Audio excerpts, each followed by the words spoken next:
Jangan lupa subscribe, like, dan nyalakan notifikasinya buat bantu channel ini. Di video ini, gue akan membahas kasus suap yang melibatkan Harun Masiku dan Sekjen PDIP Hasto Kristianto. Pada tanggal 24 Desember, publik kembali dikejutkan dengan penetapan tersangka Hasto Kristianto dalam kasus suap yang melibatkan Harun Masiku dan Wahyu Setiawan, mantan anggota komisioner KPU. Keterlibatan Hasto dalam kasus ini ialah sebagai perantara kasus suap antara Harun Masiku kepada Wahyu Setiawan. Dalam penangkapannya, KPK juga menemukan bukti uang suap sebesar 600 juta yang diberikan Harun Masiku kepada Wahyu Setiawan. Kasus ini pertama kali diungkap ke publik pada tanggal 8 Januari tahun 2020 saat KPK melakukan operasi tangkap tangan soal perkara suap pergantian antar waktu anggota DPR periode 2019 sampai 2024. Dalam proses OTT ini, KPK berhasil menangkap 8 orang dan menetapkan 4 orang tersangka, yakni Wahyu Setiawan, Saiful Bahri, Agustiani, Tio Fridelina, dan Harun Masiku. Namun dalam penangkapan OTT KPK ini, Harun Masiku sebagai tersangka suap berhasil kabur dan hingga kini masih menjadi buronan KPK. Tidak seorang pun yang mengetahui keberadaan Harun Masiku sejak OTT KPK pada 8 Januari tahun 2020.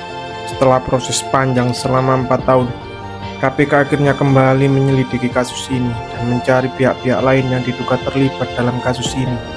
Agak aneh memang sikap KPK yang tiba-tiba mengusut kembali kasus ini, padahal kasusnya sudah terjadi di tahun 2020. Selain itu, para tersangka yang terlibat kasus ini juga sudah dijatuhi hukuman oleh pihak pengadilan, kecuali Harun Masiku. Apa alasan KPK mengungkap kembali kasus ini ke publik? Apakah ada agenda politik atau murni kasus penyuapan? Hal tersebut wajar menjadi pertanyaan di benak publik, lantaran Partai PDI yang menjadi lawan politik partai pendukung pemerintah di Pilkada serentak. Penetapan Hasto Kristianto sebagai tersangka baru dalam kasus ini dinilai banyak pihak sangat dipaksakan, karena minimnya alat bukti yang dimiliki penyidik KPK terkait keterlibatan Hasto Kristianto dalam kasus penyuapan. Apakah dengan alat bukti yang kurang memadai, penegak hukum dapat menetapkan seseorang sebagai tersangka? Sangat janggal memang ketika kasus hukum digunakan untuk membungkam mereka yang tidak sepaham dengan penguasa.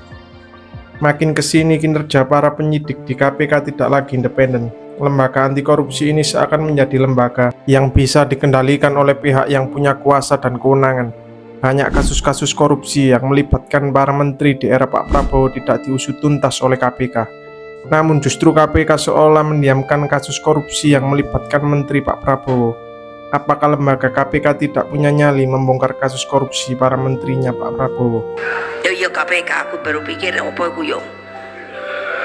Lo KPK, masa nggak ada kerjaan lain? Hah?